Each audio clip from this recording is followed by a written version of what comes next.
Noon agus fáilte roimh go léir arás chuig riot Sligo seo é an riot Geranach mar a Gerfo, or our last riot or our last conversation. So thanks a million for logging on. We hope that you have had a fantastic day and a half, and I have no doubt that our final conversation will be equally stimulating, equally interesting, and equally enjoyable. All of our conversations, as you can see, are supported by a sign language interpreter. Our conversations are going to be recorded and uploaded onto the conference website, so feel free to log in after to check them out and to review them. And as I mentioned this morning, feel free to play with the layout of your screen, and you'll see that on the right-hand side of your screen, that you're either able to set it to gallery or focus view. And so, for example, if you're hard of hearing, or if you feel that the sign language interpreter would be of help, the best view is in grid form. And again, if you are so inclined to tweet, can you use the hashtag #RiotSligo on your social media account, please? This morning we were chatting about a lot about really the relationship between culture and communities, and between communities and their built environment. We spoke about ownership of culture and the need for participation and collaboration in design. What could it look like, and what could that look like, and really how could it be managed? Climate change came up and the challenges around that, and the importance of reusing buildings rather than building new ones. So that might be something that we explore in the next conversation. Another point was that participation really benefits everybody, and that we all learn when there is collaboration. This afternoon, we're taking a little bit of a step change. We're discussing really who are we now and who are we going to be tomorrow? Are we reimagining for the future, for the next generation? Or are we really just engaged in a tourism marketing exercise, reimagining and basically repositioning the past? How do we reconcile our past identity with who we are now? So to help us navigate some of those potentially choppy waters, we have another group of experts. Rosella Tarantino is the director of the Foundation for Matera 2019. Matera is a small regional city in Italy that was the capital of culture for 2019. Rosella is an authority on the practical politics and processes of reimagining, as well as the challenges and opportunities that would naturally go with that. As an economist by training, she was part of Matera's 2019 Capital of Culture bid, really from the start, guiding it through its eventful year, and is still part of the process managing that legacy. Lorraine Marr, I'm delighted to have with us, is a founder and director of I Am Irish. IamIrish.org is a project that celebrates and challenges perceptions of Irish identities in the 21st century. A Tipperary native currently living in London, Lorraine's work in arts and social justice has really a global reach. And throughout 2020, Lorraine was the artist in residence at Access Ballymun, funded by the Arts Council, exploring othering in mainstream arts and culture in Ireland. Claudia Zeisk is the founder of Deveron Projects, an international residency program in the market town of Huntly in northeast Scotland. There, the town is the venue rather than a gallery or art centre, a fascinating project. Cliff Haig is an emeritus professor of planning and spatial development at Heriot-Watt University in Edinburgh, and has worked extensively on EU integer projects in the Baltic Sea region, specifically with small towns and rural municipalities. He is also chair of the Cockburn Association, which is Edinburgh's civic trust, and Cliff is a fellow of the Academy of Social Science. I'm delighted to have Hannah Dobson, who is a multidisciplinary artist working primarily in sculpture and theatre, and based in Sligo. She works with both natural and found materials, exploring the themes of mental health, ego, creativity, and in 2018, Hannah co-founded Baha along with other young artists here in Sligo. Shane Loughlin is a co-founder and chief innovation officer at SL Controls. Shane is a recognized industry expert with more than 30 years experience in equipment system integration. He heads up the strategic consultancy division within SL Control, and that company is based in Sligo with branch offices in Galway, Limerick, Dublin and Birmingham. So I'm delighted to have all of the contributors with us. And to kick us off, I've been trying to get a little bit of a quick input from everybody at the start. And a question that I have, and I'm going to start with Rosella on this. Rosella, is there a danger in cultural thinking that there can be a focus on the past that may not be relevant anymore? Okay, good afternoon to also to all my conversationalists and also all the participants. I would like to speak about a specific fact about Matera.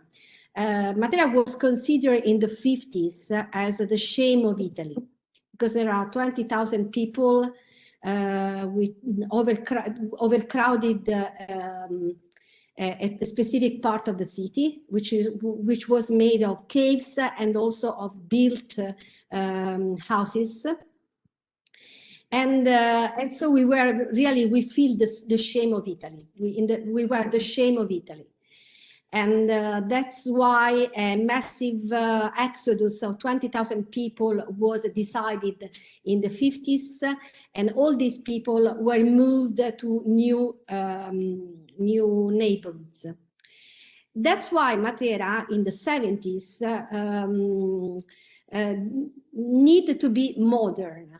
So even if we have beautiful and fantastic churches and fantastic this fantastic sassy, all the postcards of Matera show some ugly buildings, very, very simple buildings that you can find everywhere, but because there was this sense of the past was our shame. Afterward, even if we had also Pasolini who shot this very poetic film about the Gospels according to St. Matthew's, but in any case, the people in Matera have to show that they were modern, and so they have to refuse the past. After some years, there was the UNESCO. Matera was considered things changed because Matera was considered a heritage of the mankind, because we were the third city in Italy that was inserted in this UNESCO list. So there was another feeling about beauty, about another awareness about the city. But all the UNESCO applications normally are made by very expert people who do not involve people. So it was important, but it was not, I don't know if it changed deeply the consciousness of people in Matera. That's why I think that, as you said before, the European capital of culture give the idea of redesigning the city, but involving the people. So you have to involve people. And so we made this exercise, and also to say, okay, we have a beautiful city, like many other cities, fantastic, like Sligo, like Galway, like some parts of Limerick, because I was in Limerick too. But there are so many beautiful cities. But what is the sense of all this? What is the sense? So we tried also to see what were the I don't know, the sense also for other people of Matera. And for instance, we say that Matera is the most ancient city in Europe. What does it mean?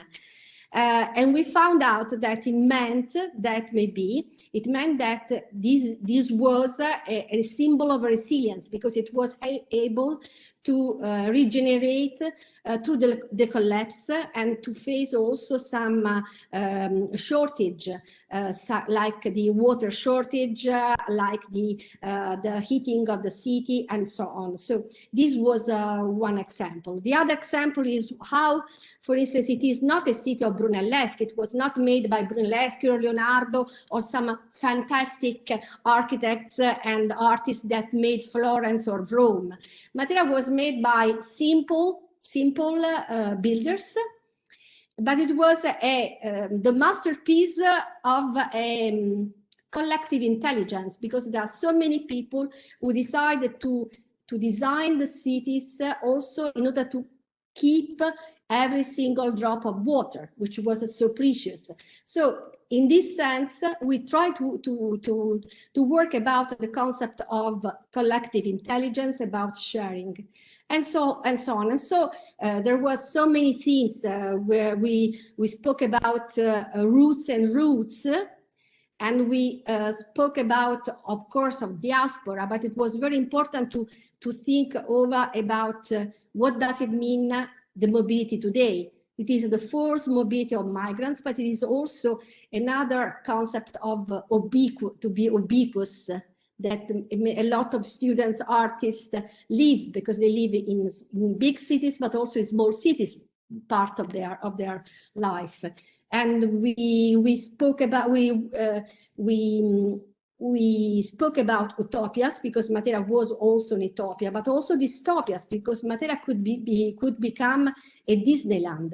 And this is just a destiny which is not common only to Matera. It is common to so many cities, which is so interesting to think about this. And it was very important also for us to work on the disruptions. Every have some the history is not so smooth, but there is a lot of breaking. So there was a disruption. Matera is this fracture, 20,000 people forced to go away, to abandon their houses. This was a disruption, and it was still a disruption, because these people refuses their past. So there is a sort of fracture between the new city and the old city, and also between the past and the present. And so this is common to a lot of cities. I know a lot of cities in Jordan, or a lot of cities in Jordan. I was in Jordan. There was a single village. They had to leave their city because it was an archaeological historical site, but it was an historical site for the tourists, not for them, because it was a Roman remains. So the sense of I think there are, so in Matera we took the examples of Matera also to discuss about the examples of other cities, and it is a way of connecting with other cities. So this is our way also to speak about past. And just few words, just to say, it is important also for us to put people at the center of our, and so we launch a manifesto, and we say there are a lot of beautiful cities. Matera is one of these, but there are a lot of cities which are beautiful churches, beautiful palaces, beautiful archaeological sites, and so beautiful rivers like in Sligo, but a city can collapse because of an earthquake, because of a flooding, or because of economic crisis, or democratic decline. So how the city can continue and can be rebuilt only if there are people. So every city is important, and the city is a software. Rosanna, may I jump in, because because you've mentioned a number of things that I'd like to go back to, but that element of people at the center, I certainly think is a point that has cropped up across all of the conversations. Cliff, if I may bring yourself into that, to just bring us back ever so slightly, just to make sure that is addressed as well, around that the focusing on the past that may not necessarily be relevant anymore. Can you talk to us about your experience, your insights, your observations on that, please? I'll try and be very brief and hope other people respond. When you're talking about the past, and you're probably talking about the distant past, but there's also this famous quote, "The past is a foreign country." And we're asked this afternoon, where are we now and tomorrow?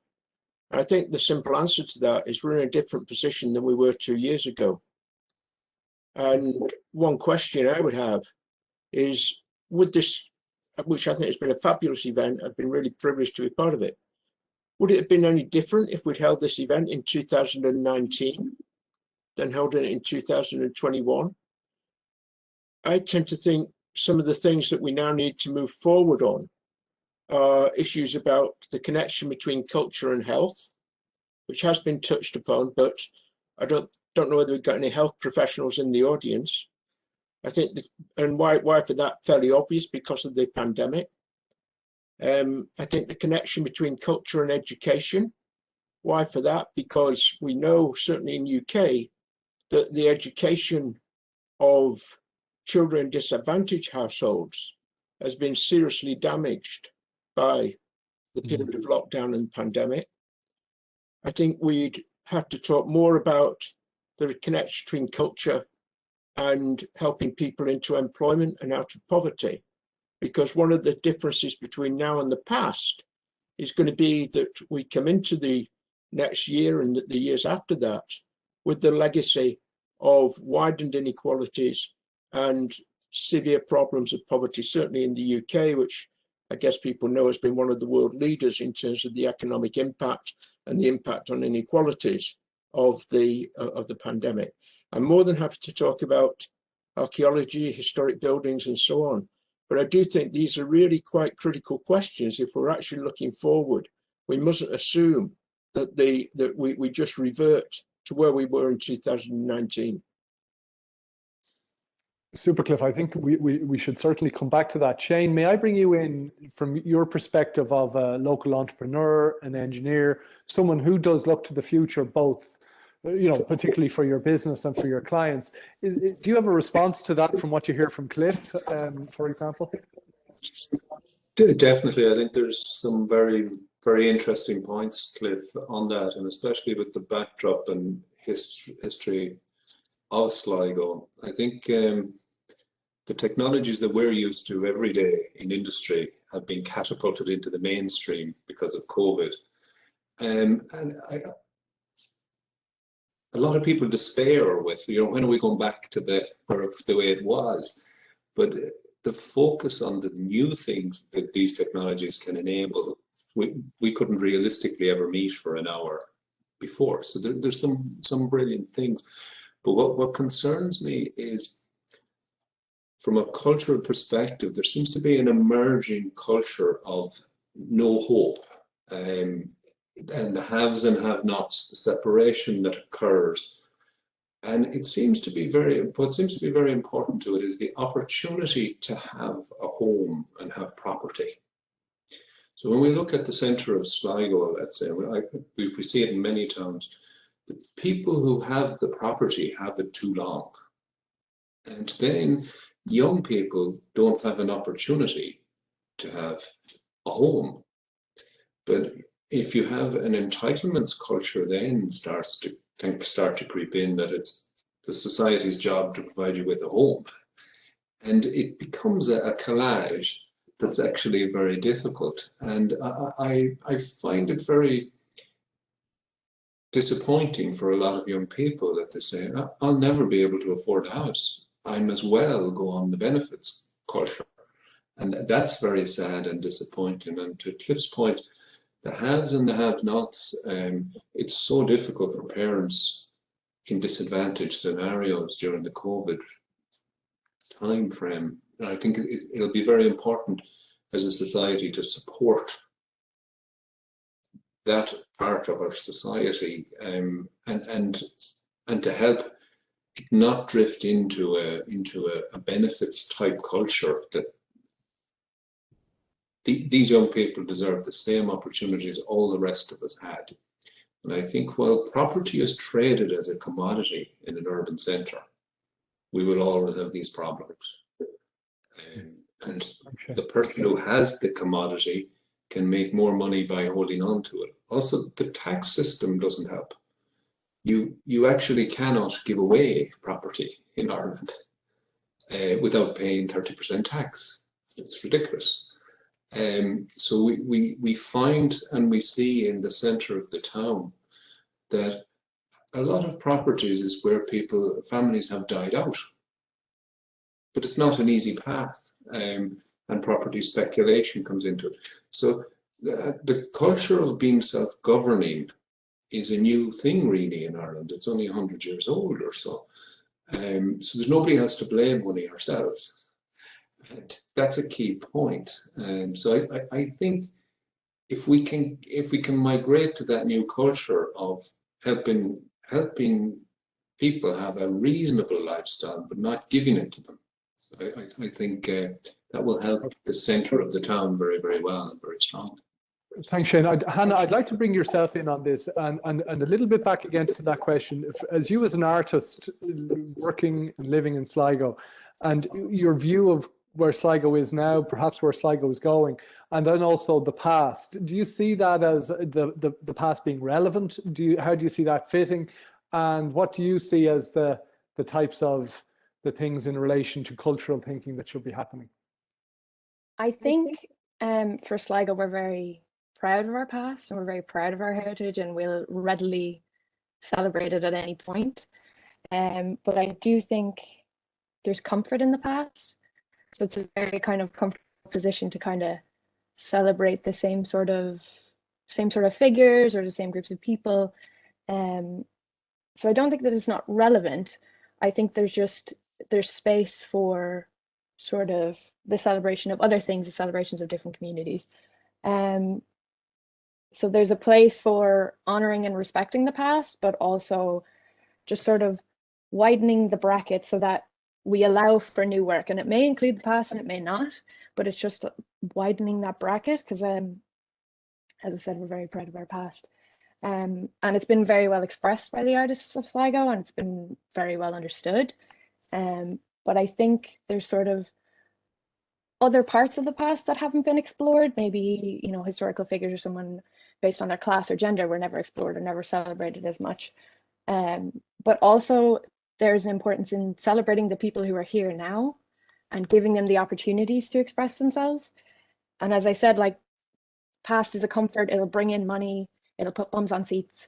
But if we sort of celebrate the people who are here now, we don't have to celebrate them later. You know, we don't have to celebrate them when they're gone. We can celebrate them as they're actually actively working in the town and working within the communities.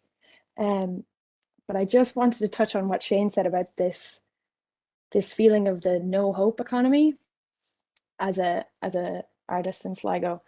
And it is, I think it's a figure from last year or the year before, was that Sligo had the highest percentage of empty retail spaces in the centre of town. And it is this sort of certain people holding onto buildings and then just sort of letting them disintegrate. And it's, those buildings are a relevant past, so why are we letting them disintegrate? And it's interesting to know about the tax, the 30% tax. Thanks, Hannah. So I don't. No problem. Yeah, because I'll bring it because I'd like to go back to that idea of dereliction, because some would say that it's legalized, you know, legalized vandalism. Really, Lorraine, I'd like to bring you in on the next question, and a slightly different question, Lorraine, because we discussed this morning around the use of the term community and the dangers of using it. So, for example, Mark O'Brien said that they don't talk about community, they talk about people. I'd love your perspective on that, and also that element of the relevance of the past and the question of really who gets to say what the culture of a place is. It's been really interesting hearing what everyone's had to say. Actually, as someone who comes from a small town in Ireland, I feel like it's really important that we do pay homage to the past, while also really respecting who's culturally, you know, when we think, sorry, because I'm stuck on the word culture, because actually, even when we think about community and we think about communities, we ask about what are the culture of those different communities. And culture is about so many different things, and it is interchangeable, although that it's really kind of stuck in identity of whatever that is. But for me, it's about, when I think about community, and when we're talking about lots of communities, what we're really talking about is diversity, which is the word I don't like in the first place, because diversity for me is about who holds the power. And so when we're looking in any town, it's about who holds the power in that town, who's making the decisions, whose conversation is valued within any particular space.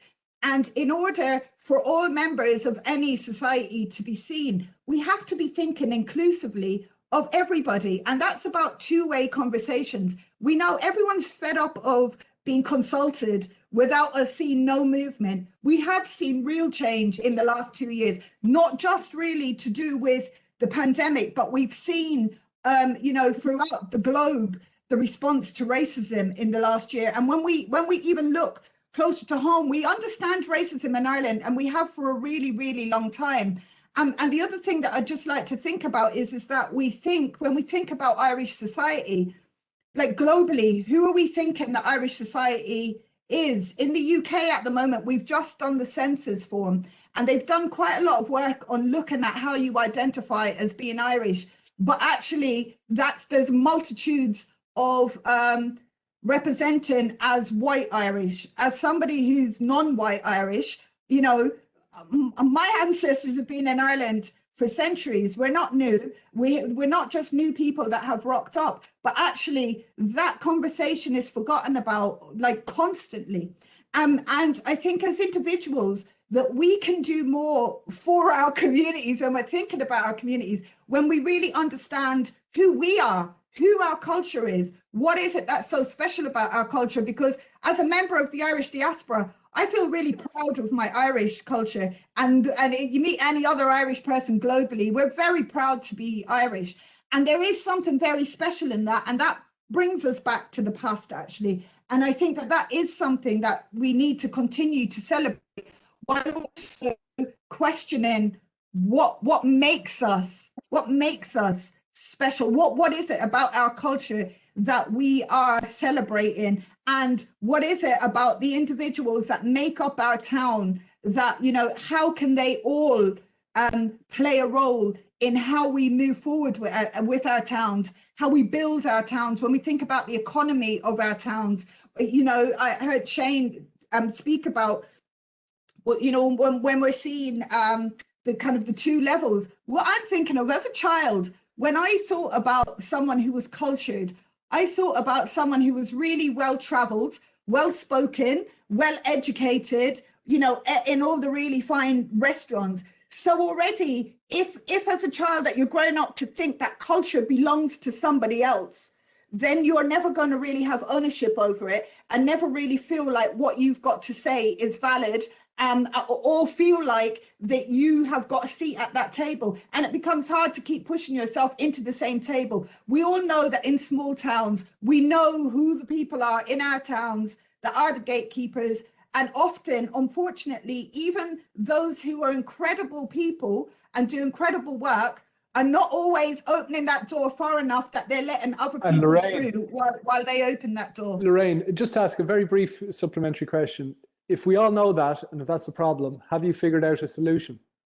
The solution is big, Owen, and I think that actually the solution is different depending on who you're dealing with and in where you're dealing with people, because there are individual personalities, people within different towns. So you first have to identify who those key players are within a town. And if you know that the same people are coming forward time and time again, then that needs to change. And we need to see changes in our policy. We need to see, you know, changes in our government, really, and the systems that are at play that give us the opportunity to really be inclusive of everybody that makes up our towns.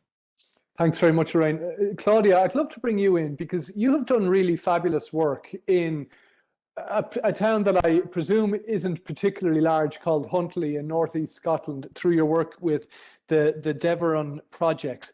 Would you be able to tell us a little bit more around the concept of the town as a venue, but also that element of including people, making people part of it, the use of buildings, and the collaboration and consultation that went on in that? Good afternoon. Yeah, thanks for having me here.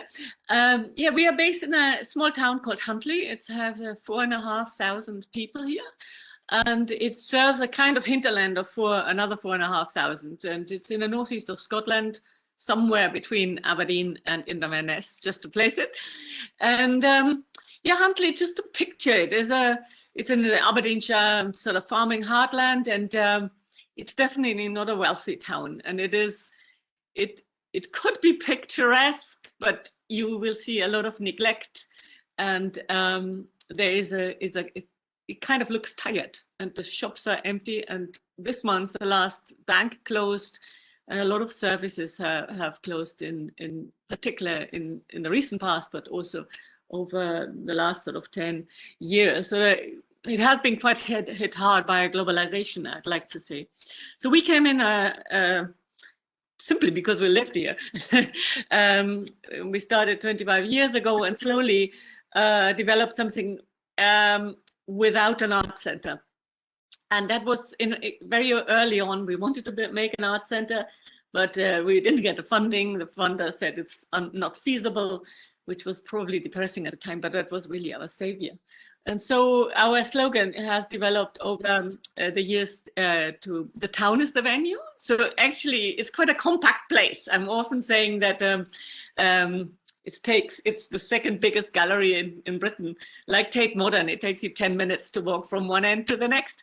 But what we are doing, we're working with the existing spaces, and I wouldn't like to talk too much about heritage, but it's a conservation town, and has a very beautiful kind of square. But as I said, it looks quite neglected. And like on our square, almost all the shops are closed currently, including recently the library turned to a click and collect service. The post office moved to small premises. Tourist information closed, and the banks. So to just a bit more explain how we work, we invite artists from all over the world that come and live with us. Normally they come for 3 months, but it can also be for much longer, up to a year or something. And they take on issues of community concern. And when it comes to heritage in particular, we look at heritage aspects, but actually also the difficult ones. So we also have links with colonization. We have difficult links with missionaries, and the feudalist land ownership in this area, and so on. And that's like really what interests us, how to link these kind of heritage aspects with our societies today. Sorry, Claudia, to jump in though, because presumably if you're using the town as the town is the venue, you need to get buy-in, you need people to be in agreement, because it's not as if you're having it in one location that doesn't affect others. You're having it everywhere that naturally would affect everybody, no? Yeah, totally. How do you do that? So you negotiate that on an ongoing basis. I call it deep listening. So you really have to always listen to people and identify what makes people tick, and what makes the community tick, and what makes them interested in the first place. So often when you work in a existing venue, the people are there already and the issues we are tackling. So unlike an art center where you maybe start with the building, then you bring in the artist, and afterwards you think, how do you bring now the people into the place? We start where the people are already. And so our events take place in the church, in the school, in the station, of course, the obvious places like the community halls, but there have been places in garages and so on. So really the issues of the community are the starting points, and they could be dealing with identity, they could be dealing with health, and never shying away of conflict. That I think is one of the sort of tips I'd like to give away. But an important part is also that we live here and we are part of the community, and we always listen sharply. Thank you, Claudia. I will come back to that. Cliff, I'd like to come back to you on the dereliction being part of an issue that happens in towns across the UK, across Ireland, and perhaps even more now due to COVID-19. So I'd love your perspective on that, because there would be economists in Ireland who would call dereliction as legalized vandalism. Can you describe again, or help us advice on how best to approach what is quite a big problem? Because I know in Sligo there are many derelict buildings. Is there a way of navigating that? Is there a way of reimagining the physical built space in the town so that it becomes vibrant and active? Sure, there is. It's quite easy to reimagine that these former retail spaces are occupied, as people have mentioned, I think this morning, by kind of pop-up art shows, by more residential uses, by drop-in learning centres, by mums and tots clubs, whatever. That isn't the problem. And the real problem is an institutional one, which I think is probably Shane touched upon it. I don't know the detail of the Irish legislation, but in some of the small towns I've looked at in Scotland, the problem very often is that the actual property is owned by a pension fund or a hedge fund or something like that. And they're very reluctant to reduce the rent. They very often have unrealistic expectations about what the rental of their floor space is really worth in market terms. I mean, why do we have dereliction? Is basically because nobody's prepared to pay the price to occupy that property. There's insufficient demand for it. So I think that there's also issue around local taxation. Again, don't know the Irish situation, but one issue in UK is business rates, which also are a disincentive towards filling in some of these spaces. So I think, you know, there's only so much, I think, in this that can be done at local level. At some stage, you have to take on board the issue of confronting the dominant power that rises with institutional ownership. And you have to find a way, whether it's that you impose quite punitive taxes if you keep a property open over a certain length of time, but you know, provide incentives, maybe, whatever. But you've got to get over that gap. Now, if you do, that there's real possibilities, and it's perhaps contradicting what I said, but you know, I originally come from Manchester, and you know, very famously, Manchester boomed in the late 80s, early 90s on the back of a music scene. It was quite a significant part, actually, of the regeneration. And one reason why that took off was there was actually a lot of cheap available floor space. So that's, you know, dereliction can actually be an asset if you get it right. If you can release it, you can actually create an easy in, easy out arrangement, which, whether startup companies or, you know, music venues or, you know, temporary art galleries, whatever, if you can create that easy in, easy out relationship, you've got a chance of creating a very vibrant and innovative culture there. The problem is that to protect the asset value of pension funds and hedge funds, we don't do that. Yeah. And Cliff, as a follow-on question, can you talk from your experience of where you've seen it work, strategies to populate or repopulate town centres?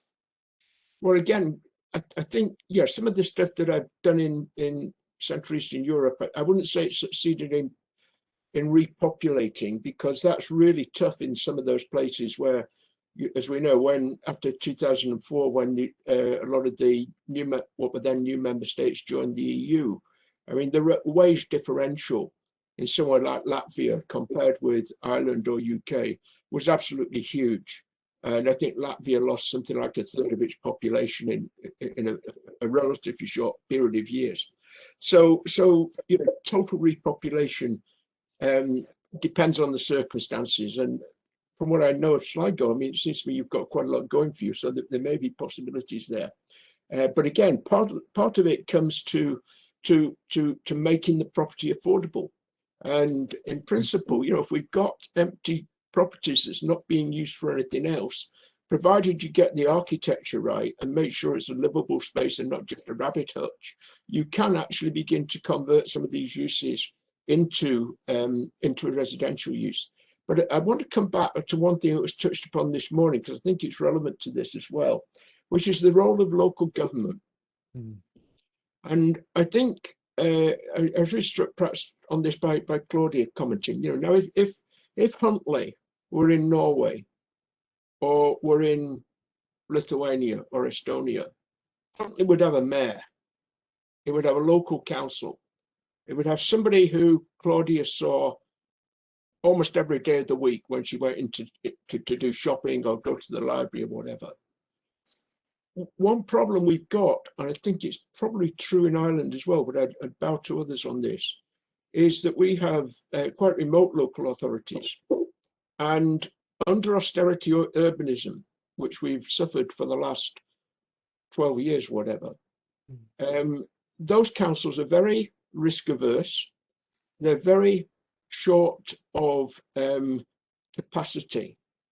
And what you get, I think, is a situation where they get into an echo chamber of just talking to themselves. So quite a lot of the discussion I thought this morning was picturing the council as part of the problem, as an exterior force outside the community, and we're all enthusing about, you know, community activism and so on. But what you see in, I think, in my experience in Scandinavia and the Baltic, is the council is actually, you know, the democratic representative of those people. It sounds almost a strange notion in UK, that, because we've forgotten that, you know, the council is the other. But when you've got a local mayor with a bit of passion, you can begin to do things. And I mean, one, you know, if you've asked for one example, which would be small Polish town, very remote Polish town, Suwałki, up near the border with Lithuania. And it's a bit bigger than Sligo. It's probably about 60, 70,000. But had, you know, it's very peripheral. It's on the periphery of the periphery, basically. But, you know, they've got a really active council, and it's played the European funds. It's done very well on that. It took on the regeneration of a major park in the centre to create a more attractive living environment. It's worked extensively in European projects. That's how I got involved with them. And so it's a very sort of learning council, but also one that shows leadership and has some root within the community rather than standing about some distance from it. So I think these are really quite crucial things. You know, in principle, the council should be a driving force to address these things. And we come back to the, you know, the lack of participation in this event, or voices in this event from those elected members. And it's the same here in Edinburgh. We ran a big, Coburn Association ran a big conference on the festivals at the end of January online. We invited the council's chair of the communities committee to come and speak. He declined. You know, we had journalists there, we had community activists there, we had festivals people there. The council weren't there, and that's a real failure, I think. And if we're going to begin to move these things, we need, going back to my starting point about the difficult days ahead, we need all the help we can get, right? And we can't afford a situation where a council stands back and says it's all to do with quantitative measures of how many tourists we get in. You know, we're not going to solve the challenges in the next decade if that's our starting point. Cliff, I'll come back to a few of those, but I would like to bring in our two locals, so to speak, on that, Hannah and Shane. And I suppose it is worth acknowledging it is Sligo County Council hosting this event, and kudos should go to them for that. Hannah, can I bring you in on this, please? When you're listening to Cliff, when you're listening to Lorraine, when you've heard those conversations, as somebody in Sligo, what's your reaction, and what would you like to see happen?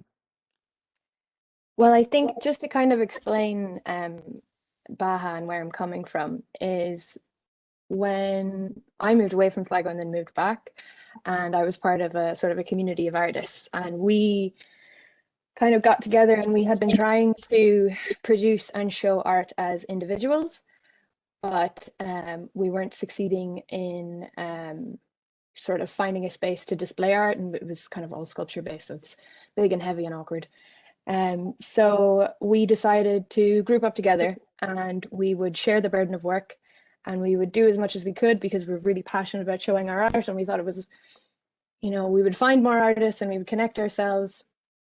So we were supported by the County Council and Creative Ireland, and like I will say, Mary McDonough and Ronan McGrath were amazing people for us. But the issue we had with sort of getting things going was the access to the actual space. So as I said, there's a lot of dereliction in Sligo, and the issue with that is we could people who owned the buildings, we couldn't even find out who owned them, And when I approached the council, they did everything they could. You know, they sort of let us know what they owned, and you know, they were very supportive. But it was when we were trying to find the locations that are in the center of town, and you know, just even have a conversation, because we need to convince them to trust us to let us use their building. It was no response. We would try as hard as we could. So I think that's kind of my experience of it and the dereliction. And sort of, I will say Sligo County Council is great, but there's only so much they can do, or the Arts Council, there's only so much they can do when sort of assets are being withheld, I guess. Thank you, Hannah. Shane, I'll bring you in on this. Again, listening to Cliff's experiences, both more locally in the UK and also in the Baltic region and in Poland, listening to that and thinking about Sligo, what's your view? Language is I think language is very, very important. It's funny, a lot of the secrets of it appear to come back to it. I have an awful lot of sympathy, really, for the young artists and for the young professionals. There's an underlying issue with the entitlements culture and with the compensation culture. So if you take, for instance, if I want to let any young artist into my property, if I have a property, then I'm legally liable for anything that happens. By law, if a burglar burglaries my house, he can sue me if he trips. That's fundamentally ludicrous. So somebody who actually has, and the second thing that's happening, and we're only at the start of it, is a lot of businesses will become extinct. There's a lot of talk about pubs, etc., and so on. Pubs, restaurants, when will they be open? Will they reopen? So it's a natural cycle for businesses to go extinct. But if that business owns the property, then you're in a situation where the rents are not high enough to take on the risk of allowing other people to use it. You're really, really in a stalemate. If you take the scenario, for instance, if a company gives me a car, I have a benefit in kind, which is 20% of the cost of the car if it was new. I'll either use that car or I won't have it very long. Similar type approaches with property will get them out, will get them moving very, very fast. But really, the issue's got to do with litigation and compensation. In my opinion, Cliff, is where a lot of councils start to pull back. Because if they come out and say just one or two wrong words and it's on video, they're juiced. That's what I've seen in a lot of scenarios. But the second part is making property available. Even letting people walk through your property is a big issue in Ireland. I'm not sure is it the same in England. Cliff, I think the Hill Walkers Association is much stronger. They would be the few points that I would make with regard to the dereliction. Cliff, do you want to hop in on that? There's a right to roam in Scotland that there isn't in England on the trespass issue. But I think just a couple of quick things here. I think what you say about the risk of compensation and so forth goes back to what I was saying. I think councils have become risk averse because their budgets have got so much tighter. Their legal officers will tell them, whoa. So we've got that barrier. Whereas another view of the council, is that it can take on some of the risks that Hannah or some other individual can't. So you can actually think of having a council that is quite entrepreneurial in the way that it operates, and quite dynamic in terms of creating opportunities. Also, just on the particularly derelict shops, what I found is that if it's a local owner, if it's been a family, drapery store or something, you've got a better chance of actually them understanding what's needed. The real problem is, where the thing is actually held in London or the Bahamas or wherever. In those situations, as Hannah said, one of the scandals is very often you can't even find out who owns it. You know, how can you begin to change it if you don't have that really basic information? Thanks, Cliff. Rosella, I'd like to bring you back in because we haven't heard from you in a little while, but I'd like to make a little bit of a step change away from buildings for a moment to communities. Looking again on, from your experience in Matera, around the whole idea of empowering communities, opening up communities, mixing and crossing communities. Can you describe what you did, how you did it, and guidance or advice or insights from that? Yes, thank you. Can I say just two things about the religion? Two things, because in our region there are 131 small villages, and most of them are losing people. So they risk to be abandoned in a very, very near future. And I think that this is one of the things that we have also to face. And there are three points just to say that the pandemic also puts us an urgency to search for a new balance between the two crowded areas, the big cities, and the two empty areas. And the empty areas could also represent a new frontiers for people with smart working, for students, for artists. We saw that the artists love because they feel free in areas, in small communities, in small village. So I think that could be also something to think over. Returning to your question about how to involve people, because it's extremely important also to cross the communities. And we have different projects. On one, just to mention, for instance, we work on gardens. We involve artists and communities. And for us, it was very important to work with every kind of people. And so it was very easy because in this community working on this Gardentopia project, we have the people that let me check that Lorraine called the cultured people, but we have also people, some very, very humble people who have never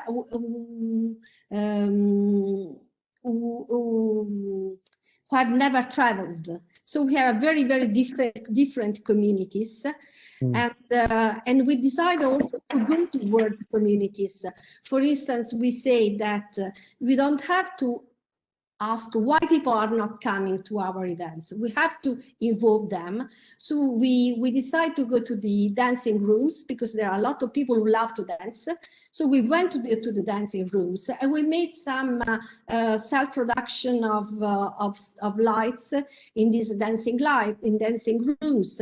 Or we went to the call centers. There is a big call center in Matera. There are a lot of people who are parking there, who had decided to stay there because they are looking for another job, but they are very, very disappointed, very frustrated.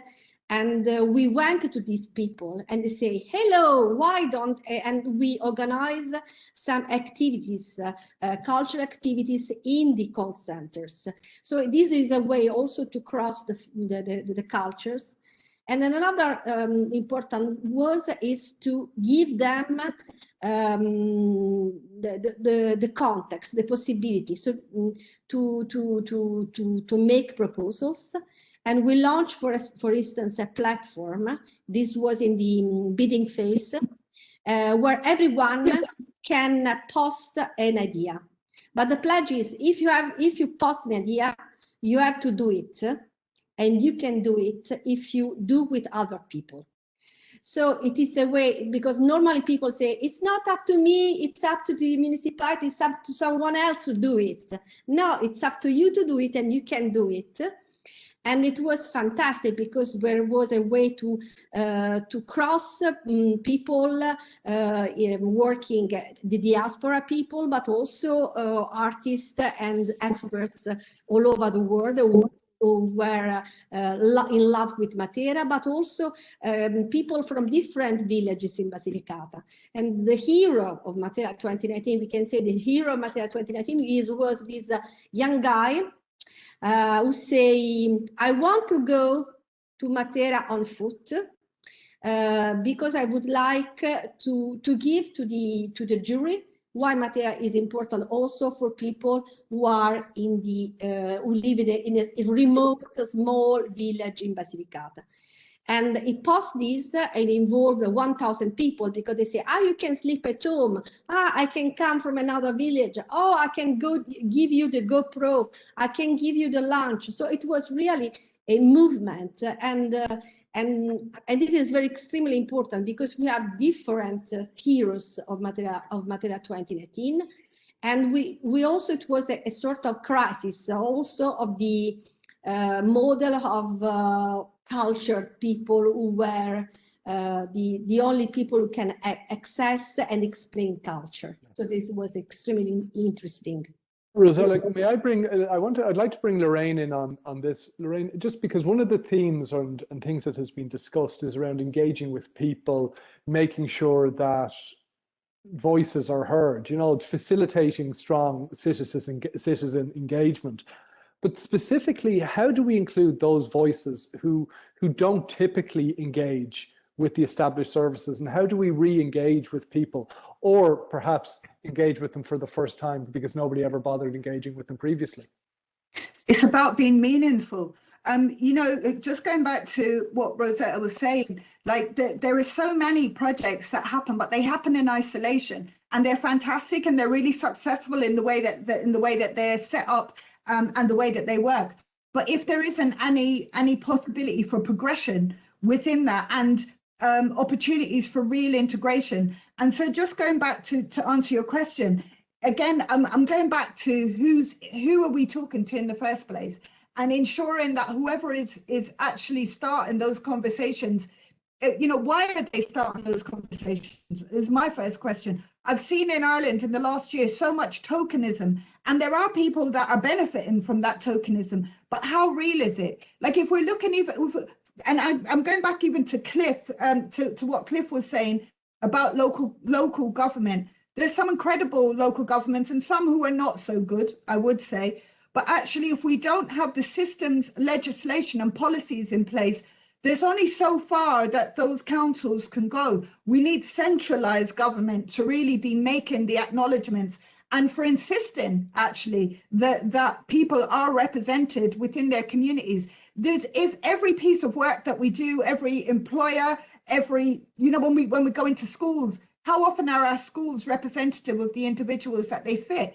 And what that sometimes takes, Owen, is those that don't feel like they're affected to be calling that out. They're the people that need to be asking the questions. So if that we are really looking at our communities and ensuring that, when media is going out, that we're offering the opportunity for that media in different languages, that we're offering that media in a way that people in the community can see themselves. What I found really astonishing while I was doing the arts residency at Access last year, I spoke to a number of different amazing companies who are really open and inclusive, who were saying, we've got all these opportunities, but actually the same people continually apply for that. And that's often because although the opportunities are great and the environment looks great, from the outside, the environment looks the same as all the environments that have been oppressive and exclusive. So it's about really understanding from the off, why are we doing this? Who's doing this? Who are those artists? What is the work? What's the curriculum? How can you thrive within those organizations, and how can it benefit you? Because if you're asking a community to get involved in something, or you're asking someone to come and do something and they don't have a roof over their head, or they don't have a plate of food, then they don't have the same interest as somebody who can afford to do something. We know, and I'm sure Hannah will understand this, even when we're thinking about the worlds of the arts, often opportunities, you get opportunities by being able to show your work or being able to volunteer yourself. But if you don't come from an economic background that allows you to do that, you end up doing a completely different job. So that skill or that whatever you're bringing to the cultural foreground is often the thing that comes very last on the agenda. So it's about creating that kind of equitable experience. And like what Shane was talking about, it is creating opportunities that allow people to earn, to earn a fair wage, to have a real shot at progressing within society and to really feel ownership over whatever it is that they're bringing. Mind then giving me that, if you were to say 2 or 3 things that you said, if you could start on these 2 or 3 things, that'd be fantastic, of being able to talking to people who haven't been engaged previously, who don't feel part of it. You need to start talking to them. Like it doesn't take a rocket scientist to be able to tell you that. The other thing though I would say is that a really good place to start is actually within education and within health. And I've been really surprised in the last year to see how many health professionals really don't understand the needs of the communities that they're serving. And that again goes back to centralized government. It's, when we're looking at communities, when there's so many communities that actually come to Ireland and they're displaced throughout Ireland, and there is an integration strategies, but actually sometimes they're not fit for purpose. I can speak actually for the town. I come from Carrick-on-Shore. There is a direct provision centre. I know we've got Globe House in Sligo, but often the people in the town don't really even understand what direct provision is, why people are living there. And so what they often see is those people are coming into town, and we've heard this time and time again, where we see conflict within communities and within society, because there is that thought that they just come and they just get that, whoever they are, that they, that happens. And when there's no clear understanding, or that there is no input from centralized government in local communities, if you're going to bring hundreds of new people to the town, we need to be thinking about the infrastructure in the town, whether that we've got doctors, whether the schools, how do we really integrate people? How do we give somebody some meaningful ownership in a town when they also feel like they could be moved at a moment's notice? I think Cliff wanted to ask a question. Quick suggestions from work that I've done. One is some of the Scandinavian towns have a children's ombudsman. Could Sligo appoint a children's ombudsman to take children's issues across any section of the council when it comes up? Another scheme that we did in an Erasmus project, so just give a mention for Erasmus, was a great scheme for involving young people across Europe. UK is now withdrawn. In the Erasmus project, one of the Latvian authorities had a scheme called Tea with the Politicians, which basically was literally that they got young people sitting down with their local politicians over a cup of tea or coffee and exchanging ideas. And of course, there are also youth parliaments, there's a very obvious one. Now, there are clearly other groups, as Lorraine's suggesting, but I mean, children and young people are one of the voices that generally doesn't get heard. And there's some quite practical steps which maybe Sligo could take on if it doesn't already have them. Right. Just to add to that, just when we're thinking about boards, when we think about every charity that we've got, those boards, is ensuring that boards are representative of the community, including young people's voice, because they often are, as you said, Cliff, they're not often included or spoken to, and they often hold the keys, because you'll see in a school playground, children just see other children and they actually do recognize difference. And I think that actually that's one key thing that we could be doing, is recognizing difference. We're not all the same. And I think when people think about equal opportunities, we hear so often, oh, we're all the same. We're not all the same. And actually there needs to be bespoke offers to individuals. Like, what are you thinking, Lorraine? Just because I kind of get the idea of it, but I'd love an example of what you're talking about, if possible. Sorry, I might be misunderstanding the question you're asking. Do you mean about having people on board? Is that what you mean? Well, and that element of, well, the acknowledgement that we are different and where we would have seen or where that has been done successfully. In schools, you know, for when we're in schools, if you're looking in a school room and you can clearly see that everybody in that room doesn't look the same, then it's really clear that you can't treat everybody in the same way. You can't expect that everybody is going to pick up the same piece of literature and respond to it. And just an example of that is for mice and men. There's, you know, do you understand how difficult it is for a young black person to pick up and have to say the N-word in front of the whole class? Now, a teacher can clearly see that that is going to make someone feel very uncomfortable within their classroom. So they could be talking within their schools to the leadership within the schools about the work that they're having to work with. Now, if the board on that school is equally as diverse as the community that it represents, then there will be individuals within that board that will have that understanding. If there's not, they might just pick that up and think, actually, this is incredible. We've been using this for how long? What's the problem here? And that's what's been happening, is that's the kind of thing that people are facing. Lorraine, thank you very much for that. I'm going to, if I may, make a step change to a theme that has been touched on a little bit already, and that is around the pandemic.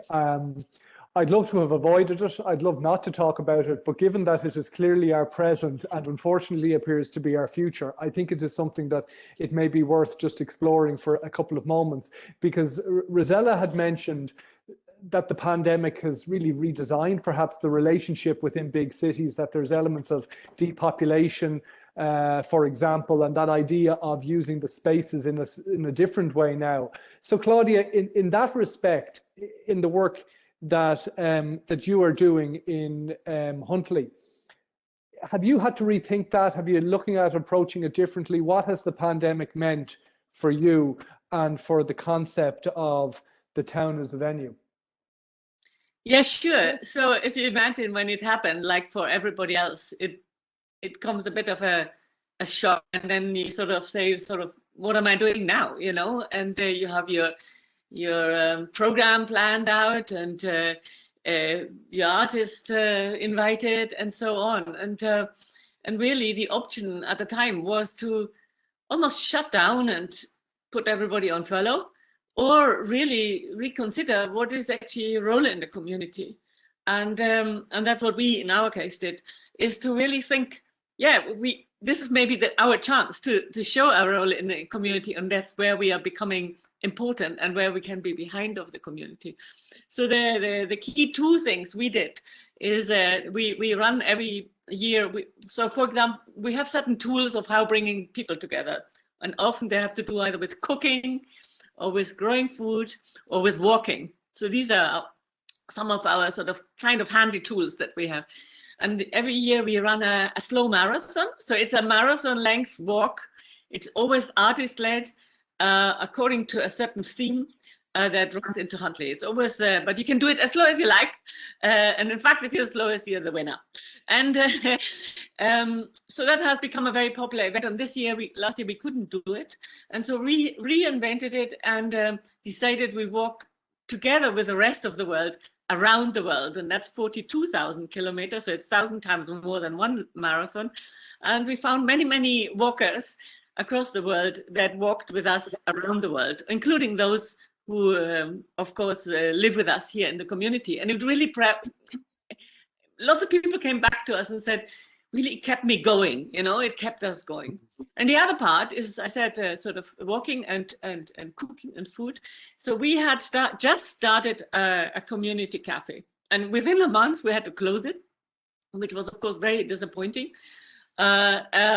But then we sort of quickly rethought, and we engaged a local artist to make us an honesty shop.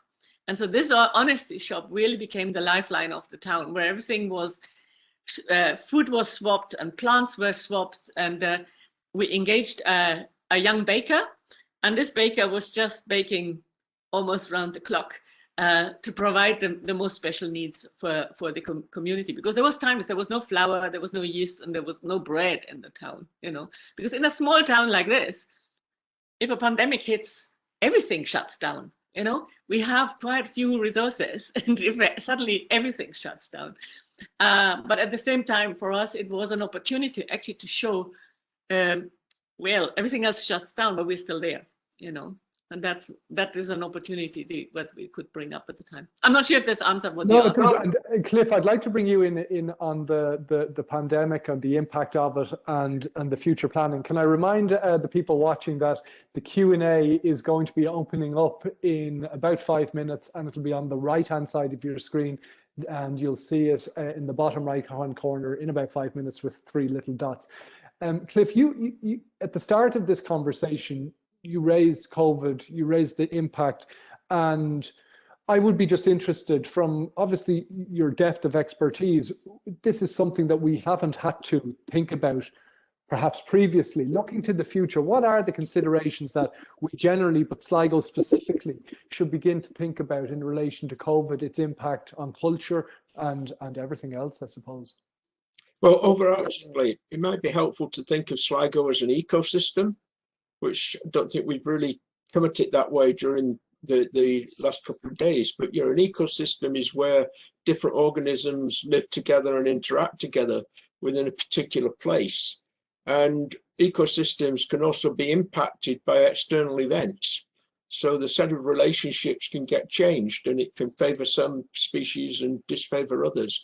And I think, you know, that analogy actually probably holds in relation to what's happened with COVID. So again, trying to be brief, in some ways it might offer opportunities, right?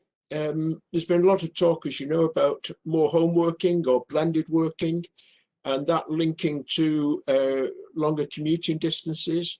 Now, I know that you're really out of the commuter range of the big cities of Belfast, Dublin, so it may not impact you so much as some of the more accessible smaller towns. But clearly one possibility that seems to be happening is that people who, like myself, been privileged to have a white collar job with no heavy lifting and not having to work out in the rain, those kind of people have been able to work at home relatively easily. They've got a large house like we have. And some of those are now thinking, well, hey, do I really want to keep commuting into the big city? And maybe, you know, the offer of Sligo with its vibrant artistic community, its landscape and history and so on, you know, could begin to draw some people in from outside. So there may be opportunities in that. But at the other side, I say, is the legacy on art and culture itself. Huge issue here in Edinburgh. I've got an article in this morning's local newspaper, The Scotsman, about the future of Edinburgh festivals and how can we bring them back in a way that's safe, cautious, respects public health, and also becomes more inclusive. Because I go back, part of the impact of COVID has been to actually seriously impoverish a number of people who previously were getting by. They may not have been doing great, but more people, you know, who were just getting by have now got real problems.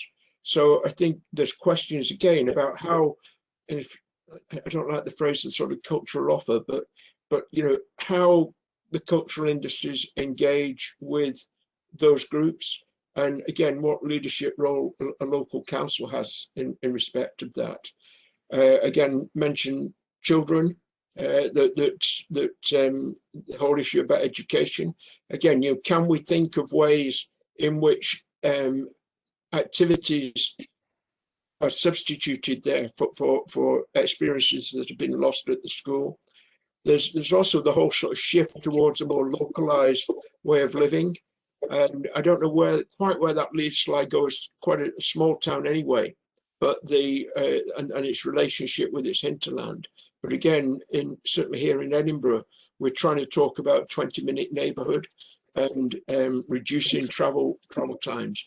So I think that there's a number of things, and that list is by no means complete. I'm conscious of that. We could spend the rest of the afternoon talking, but I'd look perhaps for inspiration from some colleagues. But I do think that it's a really crucial issue that we're not just going to see a reversion to 2019, whether it's in terms of number of people attending theatres or, church groups, or all the sort of micro mechanisms that actually make a place tick and hang together. And I see Claudia's hanging in there, hand up. So I'll shut up. I've talked long enough and take her intervention. Claudia. You might be on mute, Claudia. Hello? Thank you. Okay. I find this a really interesting debate. And in a way, it has started actually before the pandemic with the whole climate crisis discussion. And do we need to commute so much? Do we constantly have to fly around the world? Should we think about more about local production and so on? And while we have all the same sort of these similar problems, where whether in Matera or in Huntly and probably in Sligo, is where there has been depopulation and this derelict thing or something. But maybe the time for the rural has come, because people started treasuring space. They realized that what the city really has to offer, the basic is consumption. It is shops and it is cafes and that kind of things. Maybe that's not so important to them anymore. And it might be an opportunity that the time for the periphery and the rural has come. I mean, I'm always sort of advocating for that kind of thing. But at that point, I also want to say, I'm always fearing to become too local, because local can become parochial, and that is a real danger. So you have to keep on thinking about the local global dimension. We are only a small spot in the wider world. So thank you, Claudia. Rosella, I'd like to go back to you, because it was your comment that I suppose prompted an element of this conversation. Is there a value in remoteness, for example, and is that something that you and your colleagues consider in Montero when looking to the future in a post-COVID world? Yes, this is something we were investigating on. And we say that, of course, as Claudia said, there is a global approach is fundamental. But we observed that a lot of artists were looking for, also very famous artists, Biennale, winner of Biennale, Art Biennale prizes. So very I can mention Otto Bongaka or Emily Jassir or otherwise some very famous also, Virgilio Sieni. They love also to live these remote areas, because they feel more free. There is less constraints, and they feel welcomed by people, because the people are looking for genuine relationship. And so this could be, of course, I think that we can build a new relationship. I'm not saying that rural is better than urban. I think that urban needs rural, rural needs urban. So we have also to look for some relationship, and this could be really a sustainable way, an ecological way, and also more interesting way to live our planet. And so I think that there is also some room from some future also for small areas from peripheral areas. And I'm also speaking about tourism, because you put the question of the postcards, of reducing all these cultural exercise to a magnificent postcard. And I think that we have also to look for tourism in a different way. That we saw in Matera. In Matera, as I said before, there was a risk of Disneyland. because 1,000 people coming to Matera, there was a sort of conflict between the residents and the tourists. Because the prices of the houses were higher, because there was more difficult also to move in the city. While in the small village, there was no tourists, so they were looking for people. So it is very important also to balance the tourist between the cities and the country. But it is also important to see the tourists in another way. They are not angels, they are not devils, they are just people that want to share their words. So it is very important to consider them like we did, and we call them temporary citizens. So it is very important that culture can facilitate the interaction between permanent and temporary citizens, and to change their world, not to change just their money, but also to change their world. And this is very interesting route and promising route. Thank you, Rosella. I'd like to bring in our Sligo residents on that. And Shane, I think you had your hand up there. Do you want to come in on that, Shane? Yeah, I think when you look at the technologies and what they can do, it can totally disrupt what artists can achieve from Sligo or any place else. So if we take, for instance, if I want to learn how to sculpt as opposed to buy a piece of sculpture, Hannah can charge me what I used to have to pay to fly. And to educate the whole world on those platforms could not have happened without COVID. And the risk is that people will go with the wrong, overly simplistic platforms. So Hannah putting it up on YouTube isn't going to make any money for Hannah. But Hannah doing it on Zoom or Skype isn't much better. But Hannah using HoloLenses and augmented reality and virtual reality, and me bringing her into my space and her telling me what I'm doing wrong, but she can do that to 1,000 people at a time. This was never possible before. And that will be the real benefit of COVID. It will have introduced technologies to people who never entertained it before. Shane, can I jump in on that? Because sorry, I got completely distracted with the thought that popped into my head, so you'll have to forgive me. But then presumably with that use of technology, that sculpture can be, and that sculpting class can be delivered from anywhere. So for example, there is a risk that it is therefore taken out of Sligo and moved to Sweden or somewhere. And the same thing will happen with education.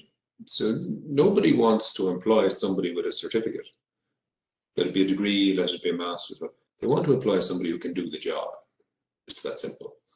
And the gig economy, it will become really strong in the digital era.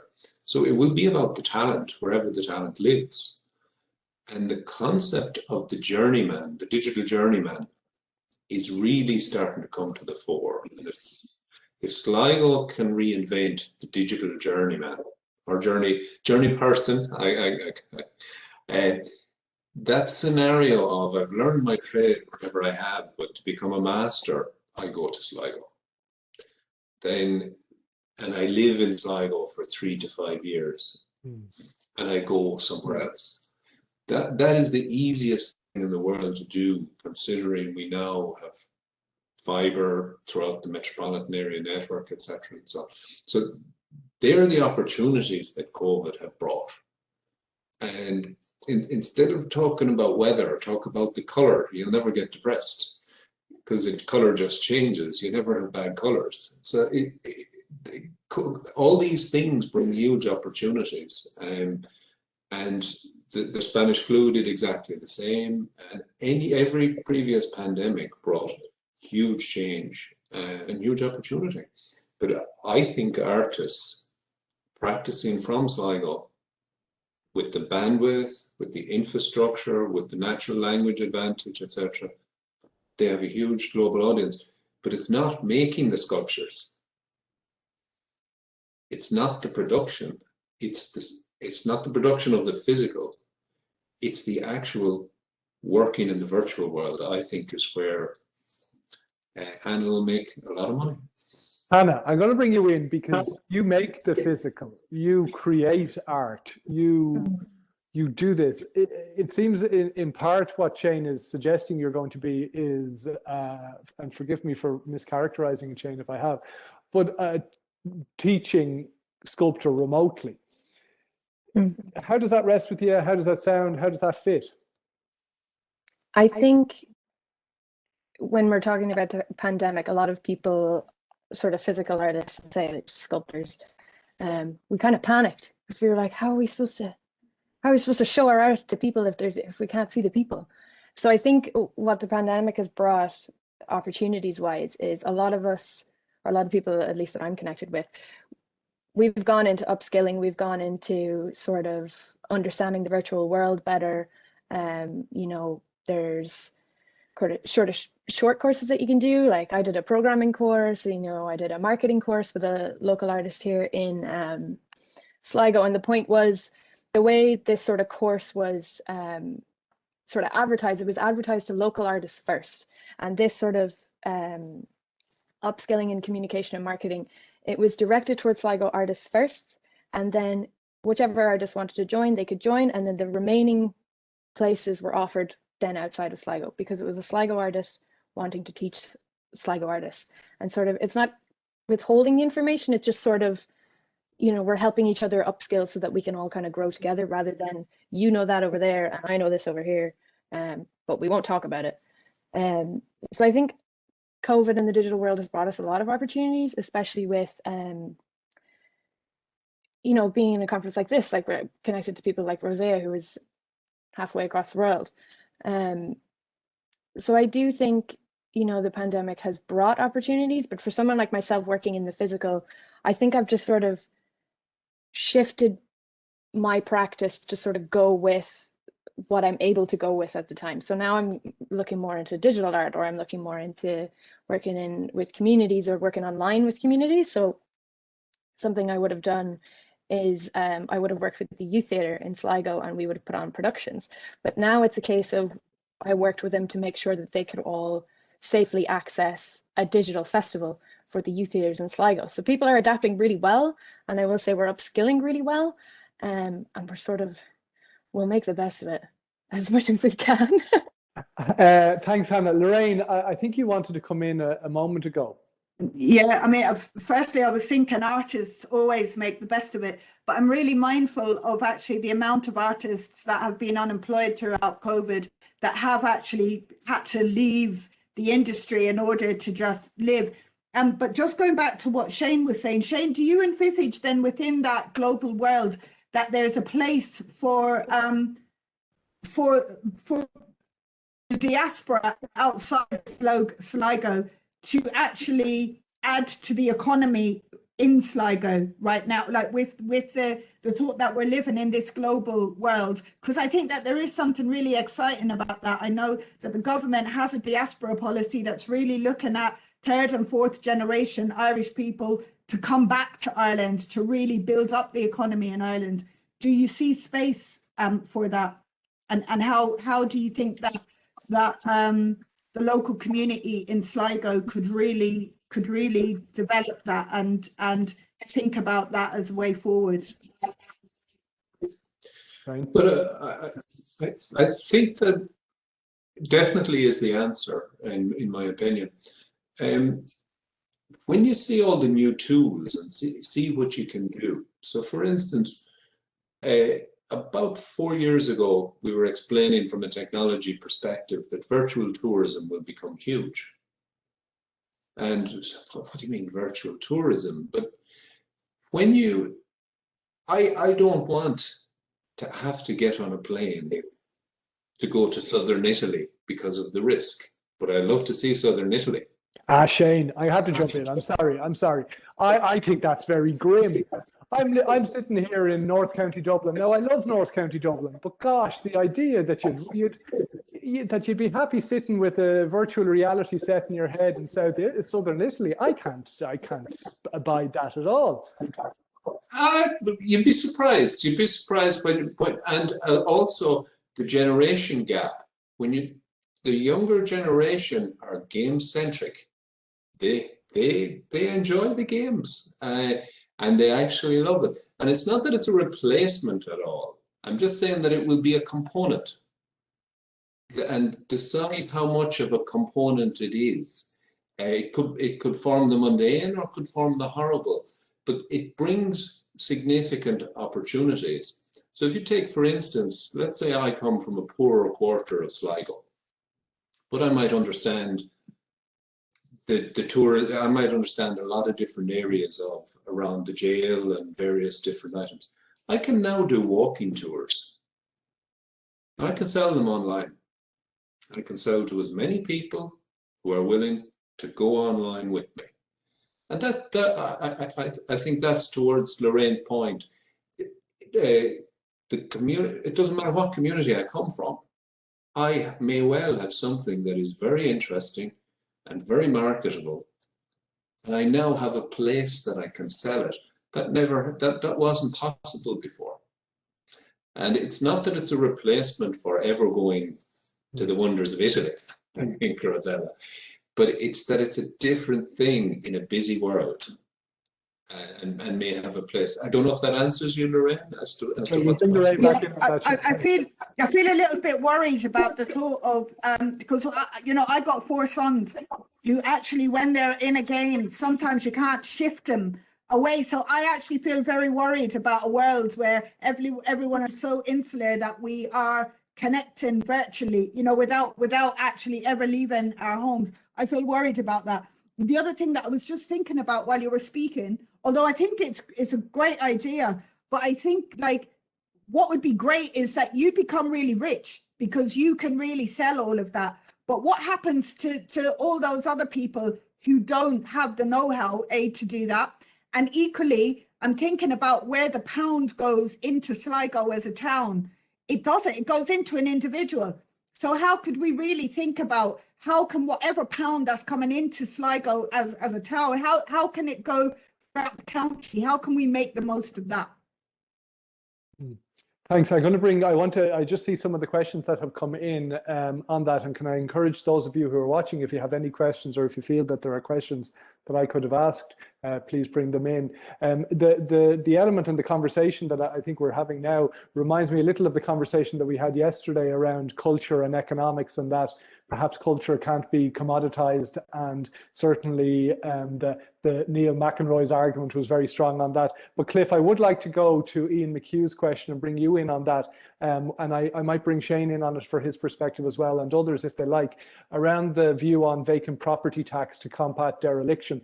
I know the economist here in Ireland, David McWilliams, would have a strong view on that really you use it or you lose it. What's your view on that, Cliff? Well, yeah, it seems to me one way to do it. I'm not saying it's the only way to do it, but as I said earlier, you've got to find some way to lubricate this process, which at the moment is very much defined by friction. I mean, it's patently contradictory in a way that the property does stay empty.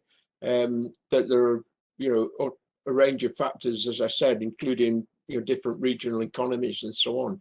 But why at the very least couldn't we try like an experiment and see, could we get a situation where Irish government said, okay, we're going to try. I mean, there's probably legal problems, I know, human rights, property rights, but if you actually declared centre of Sligo 6 months and then you've got to sell it zone, it'd be quite interesting to see what happens and see what new uses moved in. Thanks, Cliff. Shane, you raised it, and I think, oh, sorry, Cliff, excuse me. Yeah. Back to the previous discussion about disruptive technologies. Of course, one reason for these vacancies in retail is the disruptive technology of e-commerce and the way that has concentrated, wealth into the hands of particularly Amazon, but other online retail platforms. And so, you know, I think as people have been saying, it's a mixed blessing, the disruptive technologies, but they're also a reality that they're there. You can't wish them away. There may be questions, again, at national or international level about how they're regulated, but clearly they're there. Thanks, Cliff. Shane, do you have any quick thoughts on that element of the dereliction tax or any piece on that? I think if I'm not 100% sure, but my understanding is that if a business is operating, you pay rates. If it's not, you don't. Therefore, there's quite an incentive to not, if it's marginal, the profits at which you can make. I really think it should be similar to benefit in kind. If you own the land and it's not being utilized, it hits your tax-free allowance. Decisions get made very, very fast and very, very quickly, and it's very simple and easy for revenue to implement. That's the way it's done with vehicles.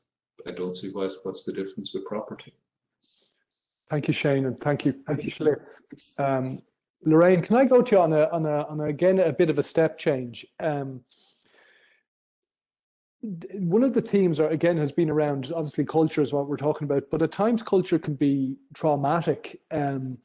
That we see it in organizations, we see it in countries. How can we facilitate a changing identity, particularly at a whole town level, for example, in Sligo? How can that be done, managing that trauma? Could you give me an example of what you're talking about? Well, I presume when you look at cultures, for example, in Ireland, there have been countless traumatic things that have occurred. How do you deal with that whilst maintaining and building a new culture and a new identity as you go on? Do you bring some of that with it, or how do you deal with that? I'm thinking about, when you're talking about the kind of trauma around that, I'm thinking about the travelling community and the relationship that there's been in Sligo over all the years. And I think even though, you know, we've seen changes in legislation actually, but there hasn't been a change in experience. And some of that is around, again, who's at the table, who's making the decisions, and who's included, who are we seen as part of the town. And so in order to be able to move forwards, we have to start by being really clear about who the players are, whose voices that we want to hear, and how are we really including all of those voices. And I think it's also important to remember that actually all those different communities they all form part of Irish society. And so actually, while we're looking at the differences between us, it's also important to focus on the things that unite us. And the work that you did in Access was exploring othering in mainstream arts and culture. Can you describe a little bit of that and what insights you could give us from that?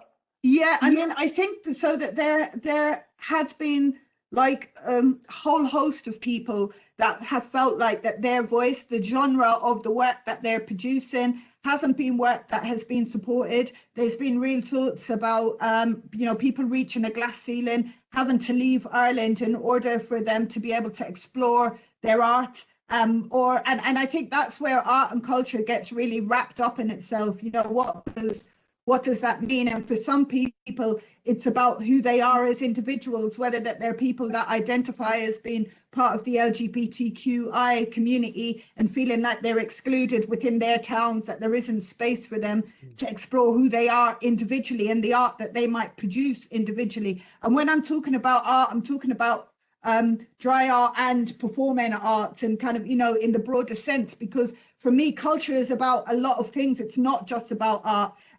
You know, for me, it's about sports, it's about religion, it's about language, it's about everything that there is. And so as individuals, when you don't feel like you fit within the mainstream and you're feeling like that there's multiple barriers that are set up all the time, it was that, and that's what I started exploring, because I couldn't understand why that there is, you know, so many people that I'm talking to within the work I do, and I Am Irish, that tell me that they feel really excluded. And then on the other side of that, knowing so many different organizations that are saying, but we're doing all this work, and I couldn't understand why that connection was not happening. And it's about really a common ground, and people seeing people like themselves that are really represented. Because as an organization, if you want to say that you want to represent your full community, but every poster that you make has got the same faces and the same looking faces, the same language is used, and often it's language that's inaccessible to people,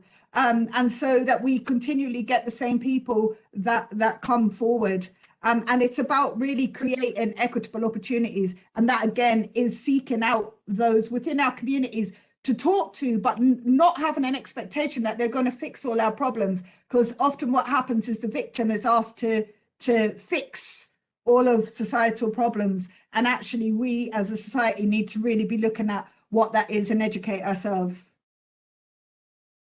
Cliff? Practical for transition, audit the statues. How many are women? How many are people from working class backgrounds? And then commission to make a more representative pattern. Have you seen that done, Cliff, or have you seen that being approached anywhere, or is that an idea that I think we would all agree with, but that isn't being applied? It's an idea, but there's a woman in Scotland who's done a book. I just grab it. I think one of the questions was, would a conference be any different if we had done it in 2019 versus doing it now? Cliff being able to go to his bookshelf and actually get the book he's about to reference, I think is a perfect example of the value of this. So Cliff. Yeah, so what she does in this, Sarah Sheridan, she goes through Edinburgh and Glasgow and other parts of Scotland and reimagines what different street names or different or where there might be a statue of a woman and so on. But the gist of it is, yeah, that there's very few women's statues. I think she actually says there's more statues of dogs in Edinburgh than there are of women. So, so yeah, it is sort of an idea that's come forward. It's not totally original from me by any means. But equally, I say working class people, it's very little representation in public memorialization. I am a member of this Edinburgh Slavery and Colonialism Legacy Review Group, which has been described as a hospital pass by more than one of my friends. But we're charged with looking at some of these issues. Thank you, Cliff. Claudia, may I go to yourself, and then Rosella, I'll bring you in, because Rosella described the fear of Matera becoming this kind of dystopian place that was essentially Disneyland and had tourists everywhere. Did tourism, was that part of the consideration that you would have had through your work in Huntly? Yeah, sure. I mean, it's something we of course think about, and I really liked. I wrote down the idea of the temporary citizen that Rosella brought to us. We have actually very few tourists here, and we could do with a few more tourists, because they would, you know, populate the cafes and the shops a little bit that we do have. But we are also very fearful of tourism, because there are other parts of Scotland that have been literally destroyed. Not just, I mean, environmentally, and but they've been destroyed for local people, because there's so much second homes from people that come from the likes of London and Airbnb, and so people just simply can't afford either buy or rent property, and that makes it extremely difficult to live, because the salaries don't necessarily go up with tourism. In fact, often it's very low salaries that are connected to tourism. So we are very careful about that thought. But, you know, as I said, we could do with a few more tourism. And recently we noticed in the kind of Guardian, and so that they haven't really written about us, but they write about suddenly about places where nobody else goes, and how do you find places that are sort of nondescript and nobody else goes to? And so and the moment you are sort of picked up in one of these papers, you could become a sort of tourist destination where nobody else wants to go, and that could come across us. So yes, tourism, I think the way we think about it, as I wanted just to bring one other thing in it, why we always did the town as the venue. We have actually worked with some architects, they're called ice cream architects, and the town. We set up a sort of committee together with the town and various groups to really find ways of regenerating our towns and take their future in its own hands. And particularly the town center, which I described before, we decided to bring it back, to bring it into community ownership. And as a result of this, we by now managed to buy 3 of the bigger properties that are on the town square and really think about through new economies how to revive the town. And when I talk about economies, there are social interest companies. So ourselves, we are setting up a community bakery that is run by an artist that I mentioned before, but also where we're training up local people in heritage baking. And then opposite of us, there's also the Huntley Development Trust, which we work very closely with. They have bought 2 buildings, and one of them just opened as a community bookshop. And that bookshop has existed before, but always somehow in very poor premises, in some side street. And suddenly they're very prominently on the square. And then the third very big property that's currently being developed, we'll also sort of look at so remote working and various community needs that we have identified through this sort of investigation that we did to this strategy. And I thought this might be a sort of an interesting point for you. Fantastic, Claudia. And Claudia, I'm going to come actually to a question that has just popped in straight away. What would you do to attract more tourists to an area? And do you think it is able to present the town or prevent the town from becoming a tourist attraction? So what would you do to attract more tourists to the town or area, and are you able to prevent it from becoming maybe a tourist attraction? So is that looking for a bit of the best of both worlds, some tourists to come but not too many that make it Disneyland? Yeah. So I think we are actually not doing that much about it. For us, it is, for example, more important to attract people to come and live here in the first place. And so a lot of people always worry that people move away. I don't worry about this at all, as long as other people are coming in. I'm always for exchange, and I think people need to move, otherwise you become very insular and very parochial. And I think it is great if Hannah can sell her sculpture to somewhere in Australia or Germany or America, as long as the people from here, they buy maybe a sculpture from an artist from the other end. So I think that is always more important, that we attract maybe teachers from further afield, because we have a lack of teachers, and the same is often for the health service and so on, that people want to come and live here. And I feel once this sort of town is, what a tourist always looks for is something to do, something to look at, and architecture, or we have actually everything. We have a castle, we have a shortbread factory, we have a bit of whiskey. It's a sort of Scotland in miniature. But tourists will find their way to a place. Actually, we are very wary of tourism. So where it would be more interesting is have quite bespoke tourism. People who stay a bit longer, they are interested in, what we are setting up in this building is what we call a school of vernacular skills. And so we would be interested, we're looking at old crafts, and so where we would be more interested in people who are coming and stay and want to learn something from the place. And there are sort of other ideas like that around where maybe much more specialized tourism is coming, where people want to be for a longer time. Well, Claudia, I'm going to stick with you, because I'm now at the stage, folks, where I'm going to get recommendations and takeaways. But certainly on the point that you made, Claudia, on the importance of making a place somewhere people would live, was a point that Dermot Lawler made yesterday on the importance of a place that you would want to stay.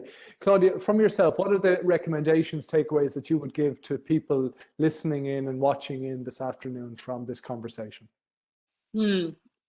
Oh, well, important I always find is that you look deeply at your own place. You know, I always see myself a tourist in my own place, even if I've lived here for over 25 years now. That there's always something interesting that you can look at, and also to never shy away from sort of the difficult things, and even from conflict. Conflict and friendship are sort of like yin and yang, and to always, what we call is, deep looking or deep listening. It's a bit of an anthropological approach, but to really always listen to people, whether you're at a hairdresser, that it's not you who is talking, but the hairdresser is talking to you, to always read your local paper carefully. And that's sort of the kind of things. For example, what we do every Friday for many, many years, we call it Friday lunch, and we invite people to have lunch with us. And there's somebody from the local community, and it's always strictly from the local community, who gives a talk for 20 minutes. And somebody who has done a trip, or the head teacher about the newest curriculum, or the local doctor about what it means to be a doctor in town, or the local farmer, what are the dilemmas they face these days. And that's the way how you create your partners, your friends, and you identify what are the issues in your own place, and what makes it interesting, what makes a community tick. Brilliant, Claudia. Thank you very much. It was said to me that listening is probably the greatest gift that you can give to anybody, whether that's one-to-one or to a community. So thank you for that. Rosella, I mentioned I was going to bring you in about 20 minutes ago, so I'm going to bring you in now. What are the tips, the takeaways, the advice that you would give? Okay, I can quote the manifesto of Material 2090. My suggestion is to people from Sligo or from other cities like Sligo who want to reinvent and reshape themselves, is to be software, and so you are the software of your city. Your city is the hardware. You are the software, and be very brave, and you have to upgrade your software. You have to upgrade, and also don't be afraid. And to upgrade your software, you have also to put yourself some uncomfortable questions. You have also to look for some conflicts also, but also to be open to take your responsibility, and also to fly, and also to have a big image and dreams. Thank you, Rosella. Shane, I'm going to go to yourself, and I hope the recommendation isn't that I holiday from North County Dublin via virtual reality to Enniscrone. That better not be the advice, Shane. I think a big takeaway I have has been from a lot of Lorraine's points, and I think that one that concerns me is if everything becomes very community-centric as opposed to citizen-centric. Because you end up with stratas and layers and various different things. I think that we need to be constantly aware of that we're all citizens, all equal, different, that's fine, and that we all need to have a game. We all need to have the opportunity in this, and some existing barriers that are getting a lot of items there in the chat, such as property ownership and opportunity to earn, etc. They're going to have to be attacked by central government if we're to solve this. And I think then the councils can really row in behind and transform. That's what I've taken from it. Thank you, Shane. Lorraine, I'm going to go to yourself, if I may. But before you go, Lorraine, can I remind everybody that there's going to be a chat room between 4 p.m. and 4:30, and feel free. Obviously, we would encourage you all to jump into the chat room and talk away. Lorraine, your takeaways, advice, recommendations. Yeah, I'm mindful of Yeats, when Yeats said that Sligo is the land of your heart's desire. And I think that it's really important that all Sligoans remember that. And I would say just be really mindful about who's not included. Like, look in your workplaces, look in your friendship groups, look in your families, who's not included. And they're the voices that need to be sought out. don't be afraid to ask questions, the really difficult questions. And whatever you do, if you feel in any kind of shame or guilt, because as Irish people, we just happen to feel those things, get rid of it all and give yourself permission to just include all of those that are around us. Yeah, that's it from me. Brilliant, Lorraine. Thank you as always. Cliff, I'm going to go to yourself, please. Number one, I think we talked about COVID, but we also need to address the climate emergency. Again, we've not talked much about it. And the words I've heard quite often are climate change, which is seen as really quite neutral and hey, maybe a little bit warmer in the summer. We'd all like that. But, you know, I mean, all the evidence is that unless we make some significant changes in the next decade, it's going to be too late. So I think that's got to be factored in much more strongly to all our thinking. Secondly, I go back to the idea of the ecosystem, and the town is the ecosystem. And ecosystems are about balance, they're about stability. They're not, that doesn't mean nothing changes. They're actually about dynamic equilibrium. But the idea of some sort of equilibrium that we're looking for, I think, is quite important rather than straight growth. Linked to that, I think, beware what you wish for. The issues that I think it was Claudia referenced about over-tourism is a very real issue in central Edinburgh, where we've lost 6,500 houses to investors in Airbnb. And so there's now criticism about that.